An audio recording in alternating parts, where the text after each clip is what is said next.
हाँ, मेरा नाम बाहुबली है। मैं अमेज़न के जंगलों से आया हूँ। मेरे जैसा जानवर पूरे संसार में कहीं नहीं है और मुझसे ज्यादा दिमाग और शक्ति भी किसी के पास नहीं है।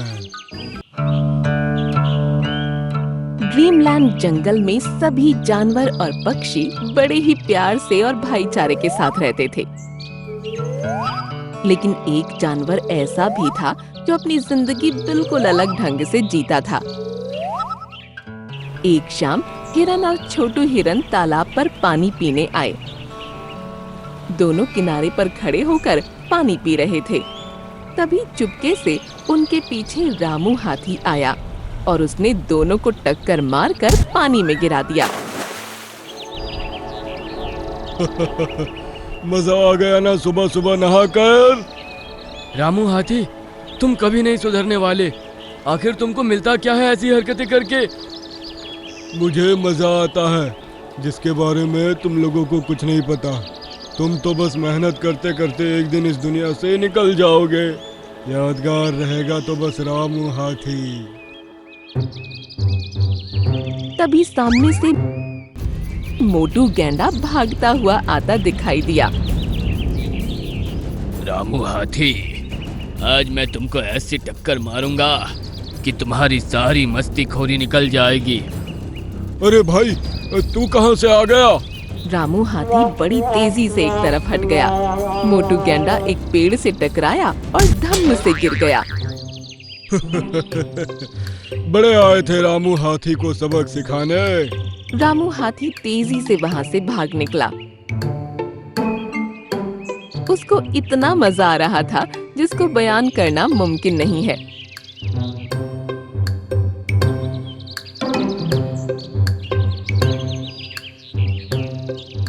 एक जगह जाकर अचानक से उसके कदम रुक गए। अरे, ये एक ऐसा पेड़ है, इसके अंदर तो सभी अलग अलग रंग के पत्ते हैं। उस पर अलग अलग रंगों के पत्ते थे जिनसे कोई लिक्विड टपक रहा था। ओह, मतलब जिस रंग का पत्ता है उससे उसी रंग का लिक्विड टपक रहा है। क्या बात है? वो उस पेड़ के नीचे खड़ा हो गया और उसके शरीर पर रंगों की बारिश होने लगी। अरे, इस पेड़ से कितनी ठंडी बूंदें टपक रही है यार, मुझे तो सर्दी लगने लगी। वो उस पेड़ के नीचे से हटा और वापस अपने जंगल की तरफ निकल गया। उसको पता भी नहीं था कि उसके शरीर पर जगह जगह रंग लग चुका है, जिससे वो अजीब दिखने लगा था। जंगल पहुंचने पर उसने पाया कि हिरन, छोटू हिरन और गैंडा कई जानवरों के साथ बैठे मीटिंग कर रहे हैं।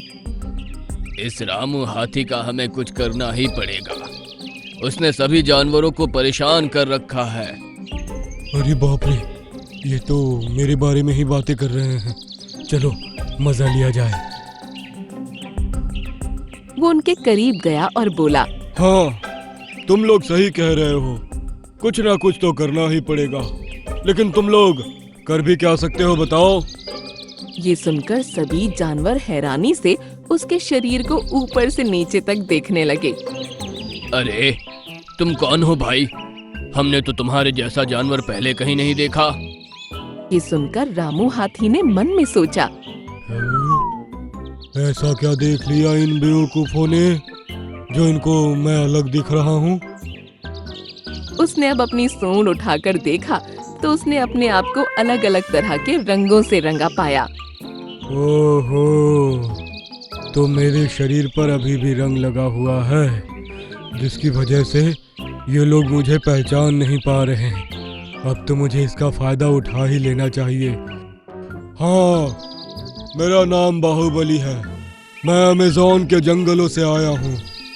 मेरे जैसा जानवर पूरे संसार में कहीं नहीं है और मुझसे ज्यादा दिमाग और शक्ति भी किसी के पास नहीं है। ये सुनकर मोटू गैंडा बोला, अरे वाह, अब तो समझो हमारा जंगल सबसे ताकतवर जंगल बन गया, क्योंकि बाहुबली हमारे जंगल में रहने आया है। ये सुनकर सभी जानवर खुशी से उछल पड़े और नाचने लगे। अरे वाह, मजा आ गया। अरे वाह, मजा आ गया। उनको इस तरह खुश देखकर रामू हाथी उनकी मूर्खता पर मन ही मन हंसने लगा। मैं तुम्हारा मेहमान हूँ। अगर तुम मेरी अच्छे से सेवा करोगे तो मैं हमेशा के लिए इसी जंगल में ठहर जाऊंगा। ये सुनकर सभी जानवर खुशी से उसकी सेवा में लग गए। पूरे जंगल में ये बात फैल गई कि अमेज़न के जंगलों से बाहुबली जानवर आया है। तभी रामू हाथी को देखने आते और उसके लिए अलग अलग तरह के उपहार लेकर आते। उसकी जिंदगी अब बहुत ही अच्छी चल रही थी। उसे कोई काम नहीं करना पड़ता था और उल्टा सीधा ज्ञान बांटकर वो बस जानवरों को बेवकूफ बनाता रहता था। लेकिन एक दिन कुछ ऐसा हुआ जिसकी रामू हाथी ने कल्पना भी नहीं की थी। बाहुबली राजा, आपके लिए एक बहुत अच्छा संदेश है जिसे सुनकर आप उछल पड़ेंगे। बताओ, क्या संदेश है नीलू चिड़िया? हमारे जंगल में बाहुबली जानवर रह रहा है। ये बात दूर दूर तक फैल गई है। ग्रीनलैंड जंगल में जहाँ 3 शेर राज करते हैं, उनको ये बात पता चली तो वो तुमसे मिलने आ रहे हैं। क्या कहा? शेर मुझसे मिलने आ रहे हैं? सिर्फ मिलने नहीं बल्कि तुमसे लड़ाई करने आ रहे हैं। ये सुनकर रामू हाथी उछल पड़ा और बोला, लड़ाई लड़ने? क्यों लड़ने आ रहे हैं वो? अरे वो लोग अपने आप को सबसे ज्यादा शक्तिशाली मानते हैं। उन्होंने सुना कि तुम सबसे ताकतवर हो तो उनसे रहा नहीं गया, इसलिए वो तीनों शेर तुमसे लड़ने यहाँ आ रहे हैं। अब तुम उन तीनों को मारकर सभी को अपनी ताकत का नमूना दिखा देना। उसके बाद तो तुम और हमारा जंगल पूरे भारत में मशहूर हो जाएगा। ये सुनकर सभी जानवर खुश हो गए और रामू हाथी की हालत खराब हो गई। सभी जानवर जोर जोर से चिल्लाने लगे, बाहुबली, बाहुबली, बाहुबली। अरे काहे का बाहुबली? मैं तो तुम सबका रामू हाथी हूँ, रामू हाथी।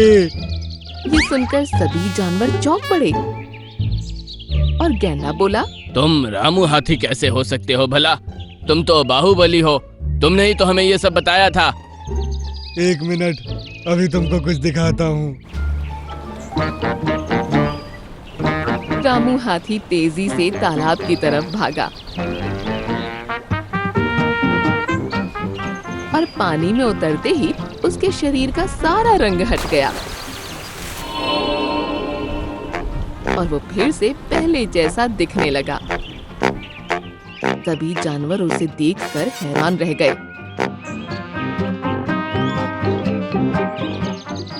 अरे रामू हाथी, ये तुम थे?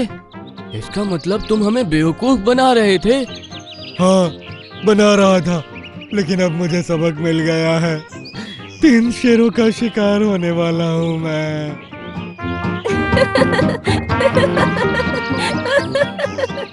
नीलू चिड़िया जोर जोर से हंसने लगी। हिरन ने उससे पूछा, क्या हुआ नीलू चिड़िया? हमारे जंगल की बदनामी होने वाली है और तुम हंस रही हो। कोई बदनामी नहीं होने वाली। असल में जब रामू हाथी उस दिन रंग बिरंगे पेड़ के नीचे खड़ा था तो मैंने छिपकर उसको देख लिया था और इतने दिन से मैं यही सोच रही थी कि इसको सबक कैसे सिखाया जाए। आज मुझे ये आइडिया आया तो मैंने तुम सबके सामने 3 शेरों की झूठी कहानी कह दी और इसने खुद अपना रंग दिखा दिया। क्या? और सभी जानवर उसे देखकर जोर जोर से हंसने लगे। प्यारे बच्चों, झूठ के बल पर हम चाहे कितना भी सुख भोग लें, लेकिन एक ना एक दिन हमारा झूठ हमें बड़ी मुश्किल में फंसा देता है। चलो, अब तुम भगवान का शुक्र अदा करो और अपने घर चले जाओ। क्या कहा तुमने? भगवान का शुक्र अदा करूं? हाँ, जिसने मुझे इतने भारी और टेढ़े मेढ़े सिंग दिए। अपने ही जैसे किसी और 12 सिंह से लड़ना चाहूं तब भी इसी तरह ये सिंग उनके सिंगों से उलझ जाते हैं। मुझे तो उस भगवान पर बहुत गुस्सा आता है जिसने मुझे ऐसा बनाया। अच्छा, तो तुम बताओ, तुम्हारे हिसाब से तुमको क्या होना चाहिए था? एक खूबसूरत चिड़िया, हल्का सा वजन ओढ़ने के लिए पंख और खाना भी आसानी से मिल जाता है।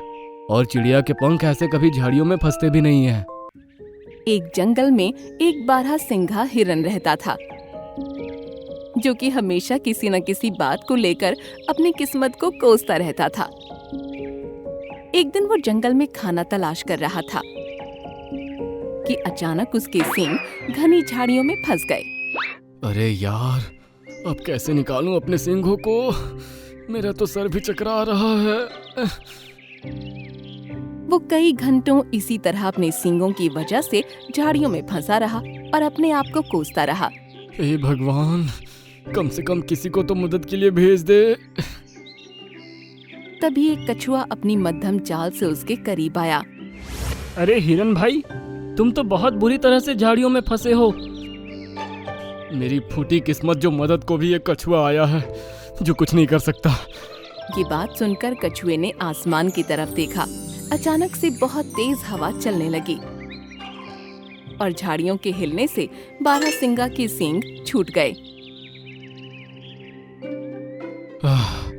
अच्छा हुआ मैं सही सलामत खुद को छुड़ाने में कामयाब हुआ, वरना मुझे तो लगा था कि अब इसी तरह कई दिनों तक फंसा रहूंगा और एक दिन यही दम तोड़ दूंगा। चलो, अब तुम भगवान का शुक्र अदा करो और अपने घर चले जाओ। क्या कहा तुमने? भगवान का शुक्र अदा करूं? हाँ, जिसने मुझे इतने भारी और टेढ़े मेढ़े सींग दिए, जिनकी वजह से मैं बार बार मुसीबत में फंसता रहता हूँ। अपने ही जैसे किसी और बारहसिंगा से लड़ना चाहूँ तब भी इसी तरह ये सींग उनके सींगों से उलझ जाते हैं। मुझे तो उस भगवान पर बहुत गुस्सा आता है जिसने मुझे ऐसा बनाया। अच्छा, तो तुम बताओ, तुम्हारे हिसाब से तुमको क्या होना चाहिए था? एक खूबसूरत चिड़िया, हल्का सा वजन ओढ़ने के लिए पंख, और खाना भी आसानी से मिल जाता है। और चिड़िया के पंख ऐसे कभी झाड़ियों में फंसते भी नहीं हैं। ठीक है, तुम्हारी ये ख्वाहिश जल्दी ही पूरी होगी। ऐसा कहकर वो कछुआ धीमी चाल चलते हुए वहाँ से निकल गया। जाते जाते अच्छा मजाक करके गया है। चलो, मैं भी अब अपनी गुफा में जाकर सो जाता हूँ, सर बहुत दर्द कर रहा है। ऐसा कहकर वो अपनी गुफा में चला गया। तभी अचानक से उसने देखा कि गुफा में पूरी तरह अंधेरा हो गया है। उसे बाहर जाने का रास्ता भी नहीं दिखाई दिया। अरे, ये अंधेरा कैसे हो गया? कोई बचाओ! धीरे धीरे उसका दम घुटने लगा और वो बेहोश हो गया। काफी देर बाद जब उसकी आंख खुली तो उसने देखा कि अब सवेरा हो चुका है और वो एक पेड़ की डाल पर बैठा था। अरे यार, मैं इतने ऊंचे पेड़ पर कैसे पहुंच गया? ये कहकर उसने गौर किया कि उसमें बहुत से बदलाव आ चुके हैं। ये क्या, मेरी आवाज इतनी मीठी और ये पंख, अरे वाह, इसका मतलब मैं चिड़िया बन गया। ये कहकर वो पेड़ की डाली से उतरा और फिजा में उड़ने लगा। अरे वाह, ताजी हवा, हल्का वजन, कितना अच्छा लग रहा है। वो इसी तरह काफी देर तक उड़ता रहा। फिर उसको प्यास लगने लगी। अरे यार, इतनी जल्दी तो प्यास कभी नहीं लगती मुझे। उसने तालाब पर जाकर पानी पिया और आगे बढ़ा। कुछ देर उड़ने के बाद उसको फिर से प्यास और भूख लगने लगी। अब तो प्यास के साथ भूख भी लग रही है। मेरी चोंच बहुत छोटी है, शायद इसलिए बार बार प्यास लग रही है। लेकिन फिर भी मुझे उड़ना ही पड़ेगा। चलकर खाना और पानी तो नहीं ढूंढ सकती। ऐसा कहकर वो हवा में काफी ऊपर उड़ने लगी। तभी उसको अपने पीछे किसी बाज के चीखने की आवाज आई। Cheap cheap cheap. उसने पीछे मुड़कर देखा। अरे, ये बाज तो मेरी ही तरफ आ रहा है। कितनी प्यारी चिड़िया है, तू तो मेरा ही निवाला बनेगी। अरे बाप रे! उसने तेज तेज अपने पंख फड़फड़ाए और पूरी ताकत से उड़ा, लेकिन बाज की चाल उससे बहुत तेज थी। उसने झट से उसको अपने पंजों में दबा लिया। बाज भैया, छोड़ दो मुझे। तू क्या दिवाली का ऑफर है जो तुझे छोड़ दूं? चिड़िया की जिंदगी भी कितनी मुश्किल है, अब पता चल गया। काश मैं एक शेर होता तो कितना अच्छा होता। तभी उसको लगा कि उसका वजन ज्यादा हो रहा है। अरे, तू इतनी भारी कैसे होते जा रही है? बाज उसका वजन संभाल नहीं पाया और वो उसके चंगुल से छूट गया। लेकिन अब उसके पंख गायब हो चुके थे। अरे मेरे पंख कहाँ गए? मैं तो अब नीचे गिरकर मर जाऊंगी। उसने चिल्लाते हुए अपनी आंखें बंद कर लीं। अब उसको पता था कि उसका अंतिम समय आ गया है। तभी उसको महसूस हुआ कि वो नरम मोटी घास के ऊपर है। उसने आंखें खोलीं तो पाया कि वो अब एक शेर है और नरम घास पर बिल्कुल सही सलामत खड़ा है। अरे वाह, अब मैं एक शेर हूँ। अब देखता हूँ कौन मुझसे भिड़ने की हिम्मत रखता है। उसने तेज दहाड़ की, जिसे सुनकर कोई भी जानवर सामने नहीं आया। लगता है मेरी दहाड़ सुनकर सभी जानवर डर गए हैं। अब मैं बना एक अच्छा ताकतवर जानवर। शेर राजा, अब समय आ गया है कि आप अपनी ताकत का सही इस्तेमाल करें। ये सुनकर उसने पीछे पलटकर देखा।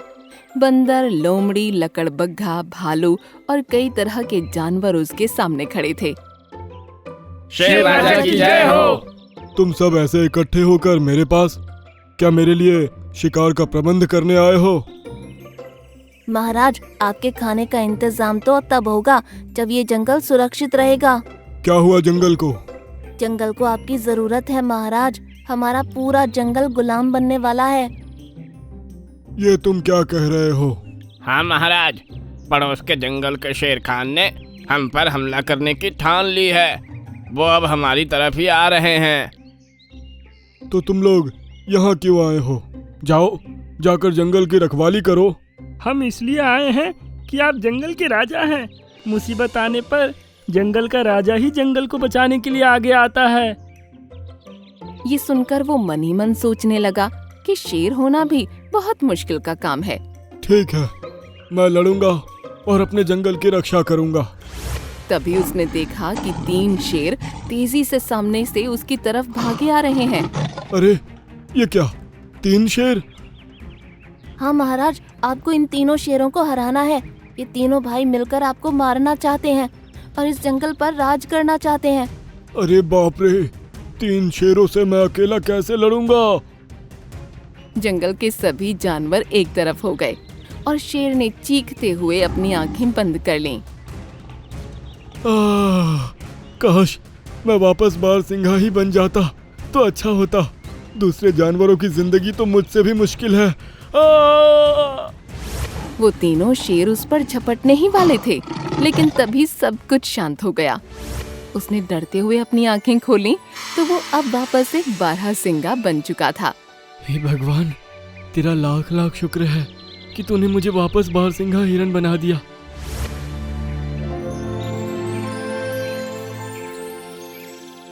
और तुम जो अपने सिंघों के बारे में कह रहे थे, उसका क्या? अरे मैं एक हरिन होकर दूसरे हिरन से लड़ूं तो इसमें मेरी ही गलती है और मुझे कभी घनी झाड़ियों में भी नहीं जाना चाहिए। आज से मैं यही नियम रखूंगा और अपनी जिंदगी अच्छे से जीऊंगा। ये हुई ना बात। ये कहकर वो कछुआ गायब हो गया। बारहसिंगा भी समझ गया कि उस कछुए को भगवान ने ही भेजा होगा उसको सबक सिखाने के लिए। वो खुश हुआ और मस्ती में आकर तेज तेज दौड़ने लगा।